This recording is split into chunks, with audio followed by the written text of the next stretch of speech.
keeping a move to a new house in perspective.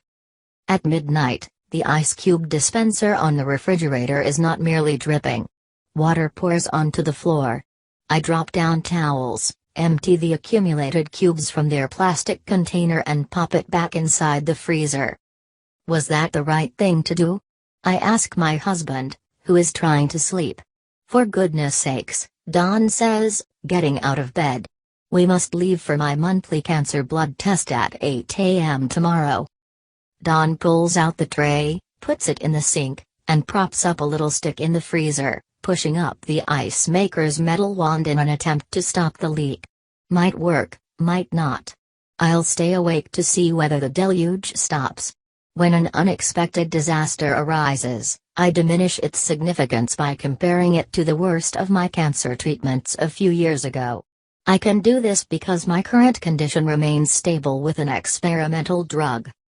Yet as I contemplate all the chairs and sofas and rugs that have to be donated to Goodwill, the mattresses and box springs to be given to the St. Vincent de Paul Society, my late mother's files and cabinets, Don's late wife's luggage and papers, his massive collection of 78 revolutions per minute records, the yards of books on the shelves in the studies, our daughters' stored memorabilia and their children's baby equipment, the sheer volume of stuff seems daunting.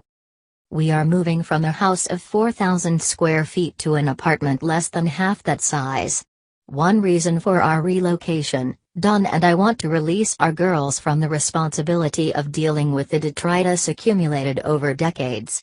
We also have to leave because he cannot negotiate the stairs and both of us together cannot manage the upkeep.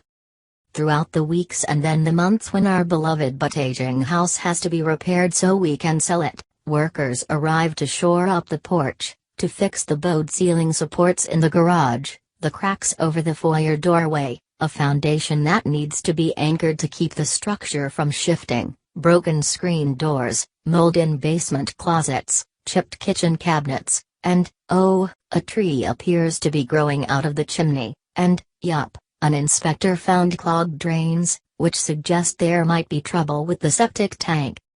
People tell me that moving ranks high up there on the stress index. But the commotion comes nowhere close to the terrifying havoc of cancer and its traditional treatments.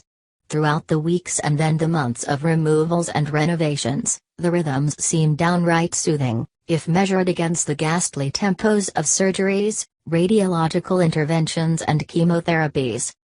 The magnitude of cancer provides a scale against which everything else falls happily short.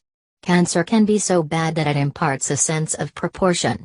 The poet Jane Kenyon once said that leukemia and a bone marrow transplant dispelled her fear of flying.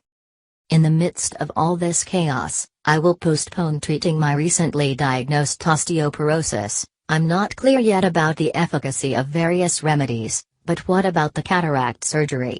With or without glasses, I cannot see clearly and I have become the designated driver. Given the boxes mounting everywhere as well as the appointments of various people who are coming to take away the piano and the records and some paintings we won't have room for, should I cancel? No way, I decide, a piece of cake, in contrast to cancer,